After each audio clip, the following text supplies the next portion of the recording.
Hi everyone, आप सभी को फार्माकोविलेंस लेक्चर 2 के पार्ट में स्वागत है।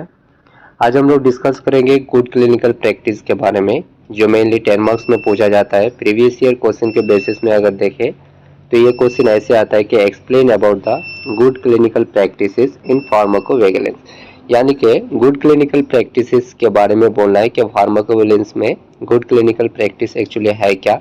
तो हम लोग 10 मार्क्स के लिए डिस्कस करेंगे, 10 मार्क्स में कितना लिखना है, कौन सा कितने मार्क्स में आएगा, ये सारे कुछ। तो आज एक ही क्वेश्चन के बारे में डिस्कस करने वाले हैं।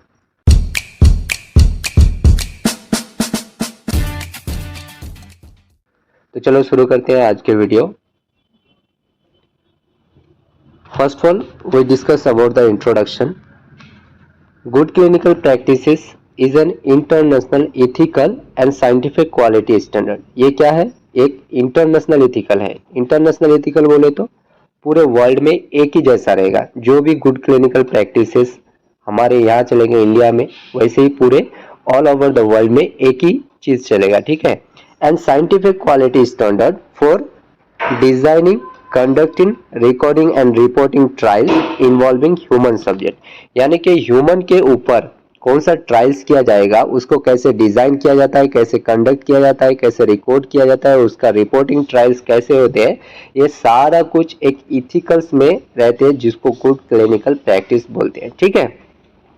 तो फार्माकोविजिलेंस में मेनली गुड क्लिनिकल प्रैक्टिस क्या है? तो इन फार्माकोविजिलेंस जीसीपी यानी कि good clinical practices ensure the safety, right and well being of trial participate during adverse effect, product safety monitoring through out the study. तो फार्माकोविजिलेंस में mainly GCP यानी कि good clinical practice क्या करते हैं कि कोई भी प्रोडक्ट का सेफ्टी मॉनिटरिंग करने के लिए उसका सेफ्टी क्या है, उसका राइट क्या है, ये सारा कुछ इंश्योर करता है। अगर इन सिंपल टर्म हम लोग बात करें कि जीसीपी क्या है, तो good clinical practice is nothing but it is a set of rules for what, to make sure the clinical trials are done safely. ये एक सेट है रूल्स का, जिससे हम लोग इंश्योर कर सकते हैं कि क्लिनिकल ट्रायल्स जो है वो सेफली किया जाता है, ठीक है। इथिकली एंड रियबल, वो इथिकल है और रियबल है, and that any side effect और risk from the medicine are properly recorded और हैंडेड। और जो भी साइड इफेक्ट है कि कोई भी मेडिसिन का पर्टिकुलर कोई साइड इफेक्ट है, तो उसको प्रॉपर्ली रिकॉर्डेड किया जाता है और उसको हैंडल भी किया जाता है। तो ये था हमारे जीसीपी का इंट्रोडक्शन। अब अगर डिफिनेशन देखें गुड क्लिनिकल प्रैक्टिसेस का मेनली, तो good clinical practices is a standard for clinical trials. ये क्या है? मेनली एक रूल्स है, एक फॉर्मूला है, एक इथिकल्स है, एक स्टैंडर्ड है क्या करने के लिए? क्लिनिकल ट्रायल्स करने के लिए, जो हम लोगों को क्या मदद करता, which ensures ethical conduct of study. एक स्टडी कंडक्ट करने के लिए यूज किया जाता है डाटा इंटीग्रिटी, कोई भी प्रोडक्ट का डाटा इंटीग्रिटी मैनेज करने के लिए यूज किया जाता है। प्रोटेक्शन ऑफ ह्यूमन सब्जेक्ट, एक पर्टिकुलर ड्रग का, ठीक है, कहाँ ट्रायल किया जाए, ह्यूमन में ट्रायल किया जाए या ना जाए, उसको कॉन्टेक्ट करते हैं या उसको प्रोटेक्ट करते हैं। And proper adverse event reporting and monitoring, एक पर्टिकुलर प्रोडक्ट का क्या एडवर्स ड्रग रिएक्शन हो सकता है या क्या एडवर्स ड्रग इफेक्ट हो रहा है, उसको मॉनिटर भी किया जाता है, उसको हैंडल भी किया जाता है। कौन करता है? This all about of good clinical practices. तो ये फार्माकोविजिलेंस में हमारे क्या मदद करते हैं? In pharmacovigilance it mainly ensure that all safety data in collected accurately, जितने भी सेफ्टी डाटा है वो सारे चीज को एक्यूरेटली कलेक्ट किया जाता है। Adverse drug reaction are identified, reported and evaluated properly, जो भी एडवर्स ड्रग रिएक्शन हो रहे हैं उसको आइडेंटिफाइड किया जाता है, रिपोर्ट किया जाता है और उसको मैनेज भी किया जाता है, ठीक है।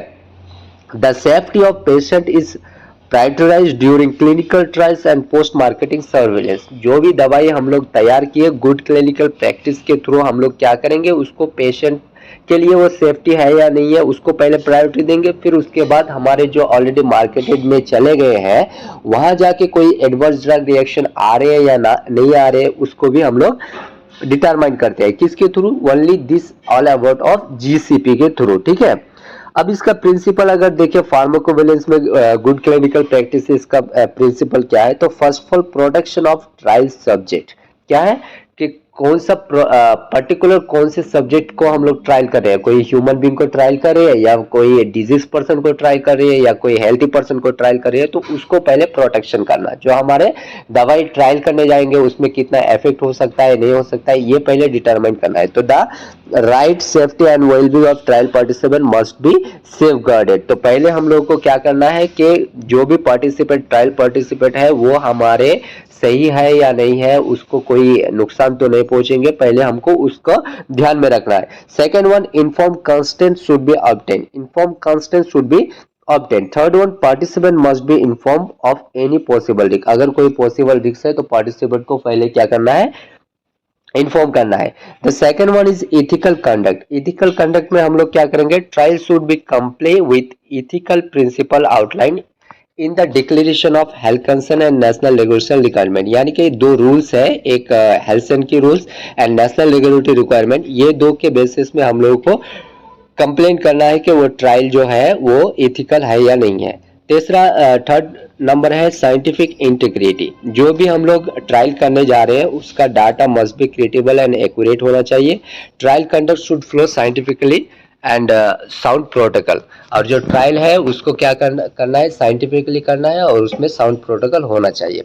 The fourth one is adverse event reporting. Adverse event reporting क्या है कि ऑल सस्पेक्टेड एडवर्स इवेंट और adverse drug reaction must be promptly reported. तो जितने भी एडवर्स ड्रग रिएक्शन आएंगे हमारे, वो सारे एडवर्स ड्रग रिएक्शन को क्या करना है, पहले हम लोग को रिपोर्ट करना है। And then second one, serious and unexpected reaction, अगर हम लोग कोई कंडक्ट करने जा रहे हैं तो हम लोग को अगर एक अनएक्सपेक्टेड एरर आया या रिएक्शन आया तो उसको इमीडिएटली रिपोर्ट करना है। Should be reported immediately to authorize and ethical committee, जो भी ऑथराइज और एथिकल कमिटीज है वहाँ पहले इमीडिएटली हम लोग को क्या करना है, वो रिपोर्ट सबमिट करना है। The fifth one is risk benefit assessment.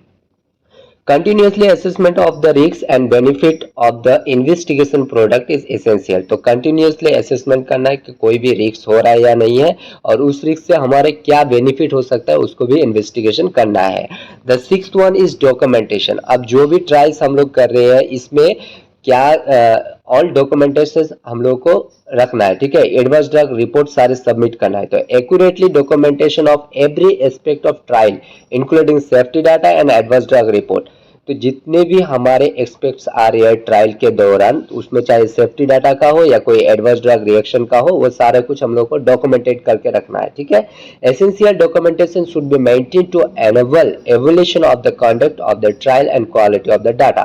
तो एसेंशियल डॉक्यूमेंट जितने भी है वो सारा कुछ मेंटेन करके रखना है ताकि हमारे जो फ्यूचर में ट्रायल्स हो उसमें हम लोगों को मदद मिले। The seventh one is qualified personal.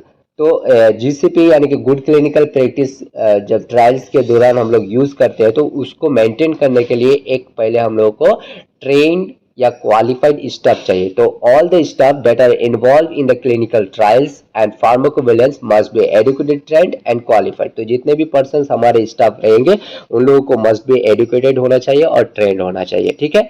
Confidentiality, confidently मतलब जितने भी ट्रायल्स हम लोग कर रहे हैं उसको हम लोग कॉन्फिडेंट रखना है, ठीक है, किसी के सामने वो निकाल के नहीं देना है। तो the confidently of record that could identify subject must be protected. सारी चीज हम लोग को लीक नहीं करना है, पूरा चीज कॉन्फिडेंशियल रखना है, ठीक है।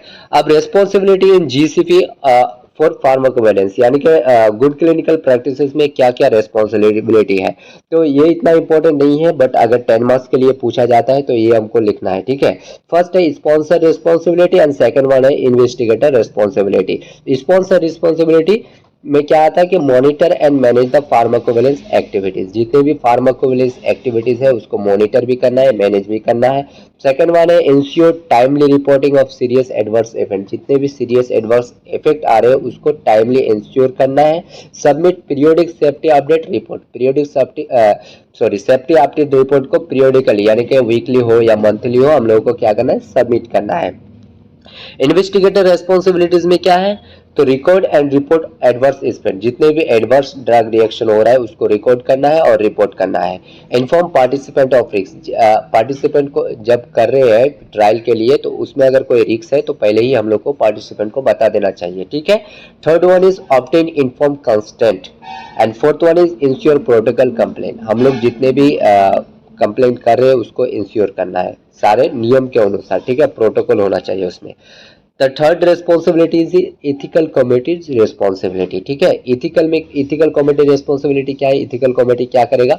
फर्स्ट करेगा review safety report, safety report को रिव्यू करेगा। मॉनिटर सब्जेक्ट प्रोटेक्शन, जो भी ट्रायल के लिए जो सब्जेक्ट हम लोग यूज कर रहे हैं उसको प्रोटेक्शन के लिए मॉनिटर किया जाता है।